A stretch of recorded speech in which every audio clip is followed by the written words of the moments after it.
ओम श्री महालक्ष्मी नमः। आप सभी पर माँ लक्ष्मी जी का आशीर्वाद सदैव बना रहे। आज मार्गशीर्ष यानी अगहन महीने का चौथा गुरुवार है और आज के इस वीडियो में आप जानेंगे माँ लक्ष्मी जी की संपूर्ण पंचोपचार विधि और मंत्रों के बारे में।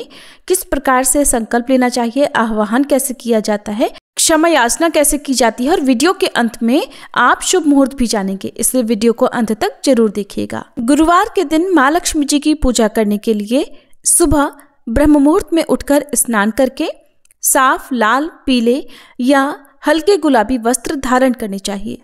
फिर घर की उत्तर या पूर्व दिशा में साफ जगह पर चौकी रखकर उसके ऊपर लाल या पीला वस्त्र बिछाकर चारों कोनों में गन्ने लगाकर धान की बालियों और अन्य सजावट की चीजों से मंडप सजाएं, या फिर मंडप सजाना संभव ना हो तो चौकी पर ही धान की बालियां और गन्ने जरूर अर्पित करें। माँ लक्ष्मी जी की पूजा करने से पहले इस दिन अपने घर के मुख्य द्वार से भीतर की तरफ आते हुए माँ लक्ष्मी जी के चरण चिन्ह अवश्य बनाने चाहिए। चरण चिन्ह आप चाहे तो स्टिकर के रूप में या फिर चावल के आटे के घोल से भी बना सकते हैं। अब चौकी लगाने के बाद अपने दाहिने हाथ में थोड़ा जल, पुष्प और अक्षत लेकर इस प्रकार संकल्प मंत्र को बोले। ओम श्रीं ह्रीं क्लीं महालक्ष्मी नमः। मम समस्त दरिद्रता नाशनार्थम आयुरारोग्य समृद्धि सौभाग्य प्राप्त्यर्थम श्री लक्ष्मी प्रसन्नतार्थम मार्गशीर्ष मासे कृष्ण पक्षे गुरुवासरे श्री महालक्ष्मी पूजनम करिष्ये। और इस प्रकार संकल्प लेने के बाद अपने संकल्पित जल को भूमि पर या किसी पात्र में छोड़ दीजिए। इसके बाद चौकी पर अष्टदल कमल बनाकर कलश की स्थापना करें। तांबे या मिट्टी का कलश रखकर उसमें गंगा जल, सुपारी, हल्दी की गांठ, चावल यानी अक्षत और एक का सिक्का डालें। उसके ऊपर आम के या अशोक के 5 पत्ते रखें। नारियल को लाल वस्त्र से या लाल चुनरी से लपेटकर कलश पर स्थापित करें या फिर नारियल के ऊपर माँ लक्ष्मी जी का मुखौटा लगाकर उन्हें माँ लक्ष्मी जी का स्वरूप मानकर श्रृंगार करके स्थापित करें। इसके बाद मंत्र बोलें। ओम अपा पात्राय नमः, ओम कलश देवताय नमः, ओम वरुण देवताय नमः, ओम श्री महालक्ष्मी नमः। इसके बाद माँ लक्ष्मी जी की प्रतिमा या तस्वीर को कलश के पास में स्थापित करें। भगवान गणेश और भगवान विष्णु की भी स्थापना करें। हाथ जोड़कर माँ लक्ष्मी जी का आह्वान करें। ओम श्रीं ह्रीं क्लीं महालक्ष्मी नमः आवाहयामि स्थापयामि पूजयामि नमः। इस प्रकार पुष्प चढ़ाते हुए कहें। हे मातेश्वरी, हे माँ लक्ष्मी, आज मार्गशीर्ष गुरुवार के पावन अवसर पर आप हमारे घर में विराजें और सदा स्थायी निवास करें। इसके बाद हम पंचोपचार विधि से यानी गंध, पुष्प, धूप, दीप, नैवेद्य से माँ लक्ष्मी जी का पूजन करेंगे। तो पंचोपचार विधि में सबसे पहले गंध अर्पण करते हुए कहें। गंध के रूप में आप माँ लक्ष्मी जी को इत्र या लाल चंदन अर्पित कर सकते हैं और इस प्रकार से कहें। ओम श्रीं ह्रीं क्लीं महालक्ष्मी नमः गंधम समर्पयामि। दोनों हाथों में इसके बाद लाल पुष्प लेकर माँ के चरणों में अर्पित करते हुए कहें, या तो कमल का पुष्प हो तो कमल अर्पित करते समय कहें। ओम श्रीं ह्रीं क्लीं महालक्ष्मी नमः पुष्पम समर्पयामि। अब धूप दिखाते हुए कहें। ओम श्रीं ह्रीं क्लीं महालक्ष्मी नमः धूपम समर्पयामि। प्रज्वलित दीप माँ को अर्पित करते हुए कहें।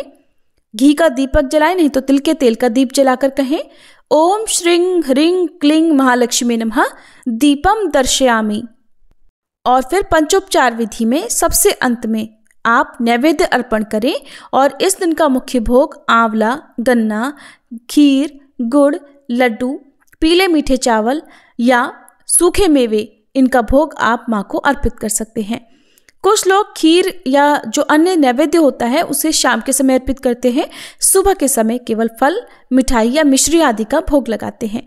नैवेद्य पूजा में सबसे अंत में अर्पित किया जाता है और नैवेद्य अर्पित करने से पहले आप माँ लक्ष्मी जी की व्रत कथा का श्रवण करें। श्री सूक्तम का, कनकधारा स्तोत्रम का पाठ करें या महालक्ष्मी स्तोत्र का पाठ करें। अष्टलक्ष्मी स्तोत्र का पाठ कर सकते हैं। श्री लक्ष्मी चालीसा का पाठ करें। किसी विशेष मंत्र का पाठ करना हो तो वो आप कर सकते हैं।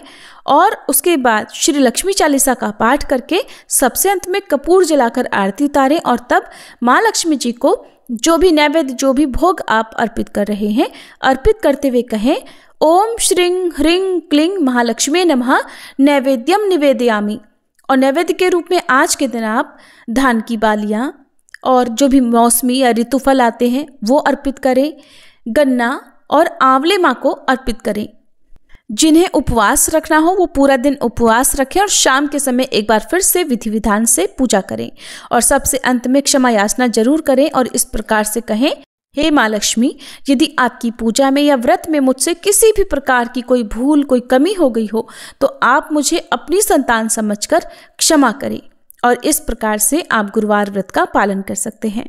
शाम के समय आप जिस भी प्रकार का फलाहार करना चाहते हो उसका एक हिस्सा गौ माता के लिए और एक छोटी कन्या के लिए निकालकर उसके बाद आप प्रसाद रूप में ग्रहण करें। जिनके लिए पूरे अगहन मास में अपने घर पर चौकी सजाना संभव ना हो वो लोग गुरुवार के अगले दिन शुक्रवार को चौकी हटा सकते हैं, लेकिन गुरुवार को सुबह और शाम आपको उसी चौकी पर पूजा करनी होती है। अगले दिन जो भी कलश का जल है उसे आप किसी पौधे में विसर्जित कर दें। तुलसी जी के पौधे में इस जल को विसर्जित ना करें और अन्य विसर्जन करने वाली सामग्रियों का भी विसर्जन कर दें। अब जानते हैं आज के शुभ मुहूर्त के बारे में। तो आज मार्गशीर्ष मास के शुक्ल पक्ष की सप्तमी तिथि रहेगी। सप्तमी तिथि पूरा दिन रहने के बाद देर रात 12:29 पर समाप्त होगी। आज ब्रह्म मुहूर्त सुबह 5:17 से 6:05 तक रहेगा। सूर्योदय होगा सुबह 6:52 पर। सूर्यास्त का समय शाम 5:36 रहेगा। और आज भद्रा भी लग रही है।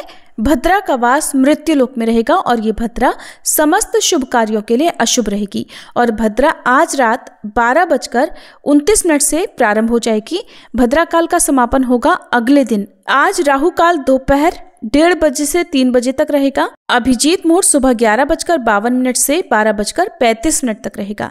ये थी आज की वीडियो। अगर आपको जानकारी पसंद आई हो तो वीडियो को लाइक जरूर कीजिएगा।